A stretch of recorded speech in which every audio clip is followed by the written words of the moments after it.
Bonjour tout le monde, j'espère que vous allez bien. Donc là c'est l'épisode numéro 3 que je vais animer. Donc j'ai retenu 4 thèmes, j'ai essayé de préparer un petit peu pour que la vidéo ne fasse pas plus de 10 minutes. Voilà, alors je vais vous parler de la maquette de la coopérative agricole que j'ai faite cette semaine. Ensuite, je vous parlerai de l'entretien du réseau, notamment du nettoyage des voies. Et puis le digital. Alors moi, je suis en digital, mais en fait, vous allez voir que le digital, c'est vraiment très succinct chez moi. Et puis, faut-il électrifier le réseau et poser de la caténaire. Voilà. Donc voilà pour le sommaire. Alors, la maquette d'un coopérative, voilà, c'est ce que j'ai fait pendant la semaine. Voilà, donc elle est là avec les silos à grains, etc. Et le futur petit faisceau où seront stockés les wagons de transport de céréales. Alors pour l'instant, je n'ai pas les voies.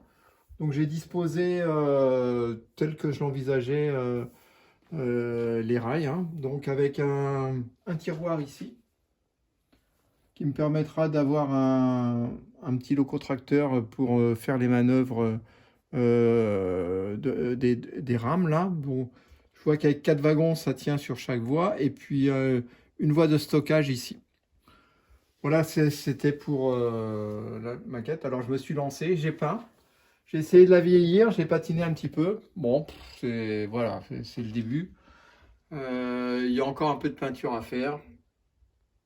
Enfin voilà, moi j'aime pas les choses qui font trop neuves. Alors je sais que tout mon matériel roulant, il n'y a pas de patine du tout, mais là j'ose pas, j'ose pas. La deuxième chose que j'ai fait, c'est sur les quais, j'ai commencé à peindre le revêtement avant de déposer du sable. Hein. Donc ça va donner un fond. Bon, je sais pas trop ce que ça va donner. J'ai continué l'essai avant de poursuivre sur les autres quais du réseau. Alors après, nettoyage des voies. Nettoyage des voies, alors moi je suis hyper difficile, c'est-à-dire qu'il faut que les trains ils circulent sans ralentir, sans accélérer, et qu'il n'y ait pas d'arrêt sur les appareils de voie, etc. Donc je utilise un produit miracle qui est l'eau écarlate. Donc l'eau écarlate, ça dégraisse super bien. Et après, je me sers d'un chiffon. Une fois que j'ai passé l'eau écarlate avec un chiffon sur l'ensemble des voies, eh bien, je me sers, je passe une deuxième fois avec un chiffon sec. Donc ça, je le fais ouais, 4-5 fois par an.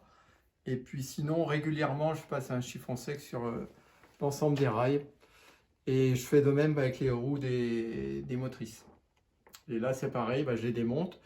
Je passe un chiffon avec de l'eau écarlate dessus et j'essuie en fait ensuite les essieux des locomotives. Voilà, bon, pour l'instant, j'ai pas à me plaindre, ça roule bien. Alors la voie que j'utilise, c'est la voie Peco. Les appareils sont Peco aussi. Voilà, les cœurs ne sont pas électriques, les cœurs de voie, parce que bon, ça nécessite de bricoler, de souder, etc. Et comme je disais l'autre fois, c'est pas mon fort. Donc je m'en sors quand même. Je m'en sors quand même. Alors ça me permet de vous parler du digital. Donc je me sers de la centrale Z21, la blanche, ici. Que j'ai équipé aussi avec alors je sais plus comment il s'appelle l'appareil là, mais ça me permet aussi d'avoir le Wi-Fi, de commander les trains à la fois avec les multimouse ici et puis avec un iPad ou un téléphone. Alors le digital c'est très succinct, c'est pour que les trains soient indépendants. Sinon, j'envisage pas de commander mes aiguillages de façon digitale. Tout se fait à pied d'œuvre. Voilà. Bon, moi, ça me convient comme ça. Et en fait, l'idée, c'est de faire circuler plusieurs trains ensemble Mais en fait, lorsqu'ils sont sur le circuit total, c'est-à-dire qu'ils passent à la fois sur les deux boucles de retournement, je n'ai plus besoin de bouger les aiguilles. C'est-à-dire qu'ils font les 51 mètres de développement du circuit sur le niveau 0, sur le niveau -1, sur la boucle de retournement qui est là-bas, et au niveau +1 sur la deuxième boucle de retournement qui est là-bas. Donc je peux mettre 3 à 4 trains qui se suivent, mais sans avoir à bouger les aiguilles. Donc voilà, c'est pour ça que le digital, c'est simplement pour avoir des trains indépendants et ne pas avoir à installer des coupures sur les rails. Alors l'autre chose, c'est est-ce que je vais électrifier mon réseau, c'est-à-dire poser la caténaire. Quand j'habitais chez mes parents, hein, étant ado, j'avais un réseau que j'avais équipé avec de la caténaire. Donc je les ai toujours, hein, puisque j'ai démonté mon réseau hein, il y a une vingtaine d'années. Et j'ai récupéré les supports caténaires. Donc là, j'en ai deux exemplaires. Donc c'est de la caténaire 25 000 volts. Et la question, c'est est-ce que je me lance dans ce chantier, sachant que les modèles, enfin les locomotives que j'ai, alors celle qui circulait à l'époque sous caténaire, c'était par exemple celle-là, la 15046. Là. Donc j'avais changé son panneau, je crois que c'est un panneau Sommerfeld, celui-là aussi. Mais quand on regarde par exemple, un modèle LS modèle, là, le moindre problème sur le panneau, c'est l'arrachage du pantographe garanti. Et là, ça me fait réfléchir. Alors, je sais pas. Je sais pas. Ou alors électrifier simplement un dépôt, etc. Voilà. Je sais pas trop si je vais me lancer. À mon avis, non. Parce que je tiens pas à détériorer les pantographes de mes locomotives. Donc voilà. Ou alors, la solution, c'est aussi que le pantographe ne touche pas le fil. Donc il reste un petit peu en dessous, à quelques millimètres en dessous. Il faut bricoler le panneau. Et là, je ne sais pas encore trop comment faire, de façon à ce que le panneau, il ne monte pas complètement, il reste comme ça, par exemple. Voilà. Mais de toute façon, caténaire ou pas, je lève toujours les panneaux quand je fais rouler mes trains. Alors je sais que ça peut choquer, puisqu'il y en a qui comprennent, il y a des modélistes qui ne comprennent pas qu'on fasse rouler des électriques avec le panneau levé sans caténaire.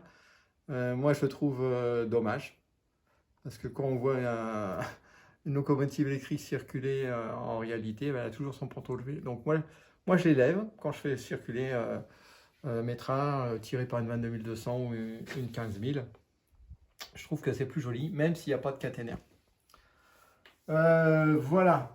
Je n'ai pas parlé de ma gare terminus, donc bientôt vont être installés les quais. Donc ça devrait se faire en cours pendant l'été. Et alors voilà, le petit... voilà, c'est ça que je voulais vous montrer. Ces petits heurtoirs et qui ont été faits avec une imprimante 3D. Donc ça rappelle un peu les heurtoirs qu'il y a en gare de l'Est. Voilà, je les trouve super. C'est mon fils qui les a fait. Donc il ne reste plus que les quais à installer sur la gare. Et puis après, installer le décor.